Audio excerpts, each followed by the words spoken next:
Hello everybody, it is Emery48 here. In today's video, I'm going back to National Geographic's Drives of a Lifetime. This one is in Chapter 2 by Sea and Shore, and this is my top 10 international drives from the Sea and Shore chapter.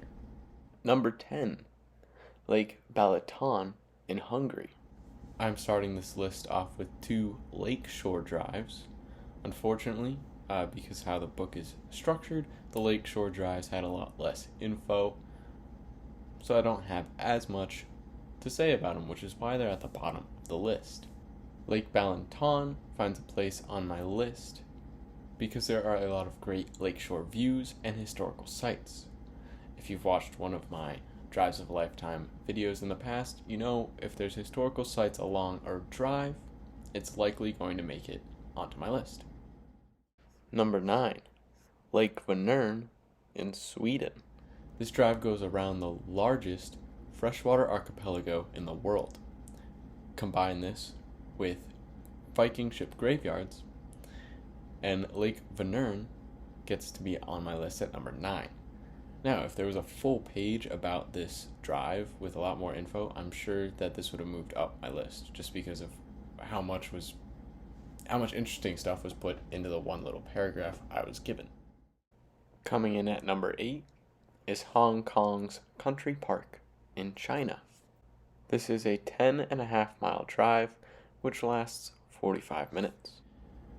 This could be the shortest drive on any of my lists so far. It goes from Kowloon to Wanshek. The memorials, seafood, and constantly amazing views got this drive onto my list at number 8. Coming in at number 7 is Norway's coastal route in Norway. It is a 446-mile drive that lasts 14 hours from Stavanger to Bodo. This drive enters the Arctic Circle via a ferry.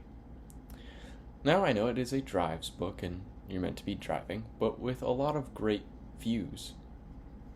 Taking some time to relax on the ferry and take all those in isn't a bad thing either. Now, while you're on land, this drive also includes historic monuments from a World War II German fortress. There's also a memorial where a submarine was sunk off the coast during World War II as well. Coming in at number 6 is Down by the Adriatic, from Croatia to Montenegro. This drive is 112 miles, which will take 4 hours. It begins in Dubrovnik, Croatia, and ends in Ulcinj, Montenegro.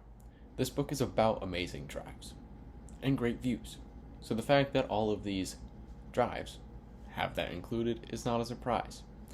Down by the Adriatic gets on my list because of the old houses, medieval walls, beaches, and nightlife, all helping to pique my interest. At number 5 is Israel's Shoreline Highway in Israel. It is a 57-mile drive which lasts 1 hour from Tel Aviv to Haifa. Tel Aviv is a city full of history, which would be amazing to go and take all in. Combine that with great coastal views along the drive, which ends at a 13th century castle, and this drive is a safe entry onto my list, coming in at number 5. Number 4 is the Turku Archipelago Trail in Finland. It is a 142-mile drive lasting 9 hours. This is a loop starting in Turku. This drive has made it on my list because of the 12 bridges and 9 ferries that you must take throughout the drive.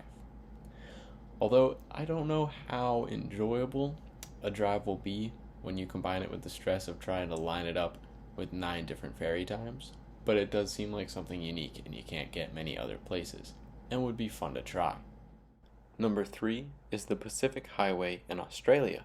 It is a 520-mile drive lasting 11 hours from Sydney to Byron Bay. This drive features great beaches, historical sites, some of those built by convicts, and a banana-themed theme park.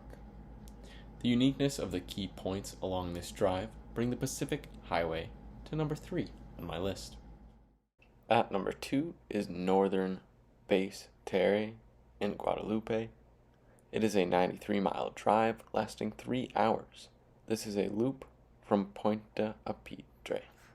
In addition to great coastal views and beaches, there are 2 features bringing the northern Basse Terre, probably said that wrong, sorry, onto my list. First is a cocoa museum, where you can buy blocks of cocoa.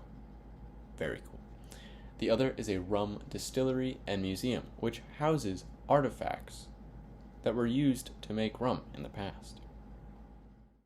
Last, and most definitely not least, since it's number 1 on my list, is the Great Ocean Road in Australia. This is a 260-mile drive lasting 12 hours from Melbourne to Warrnambool. Going back to Australia for the top and final drive on my list, it has all of the key points that previous drives have had. Just does it better. The beaches, which include Bells Beach, one of the best known places for surfing in the world. History, including the road itself, built in memory for those who served in World War I.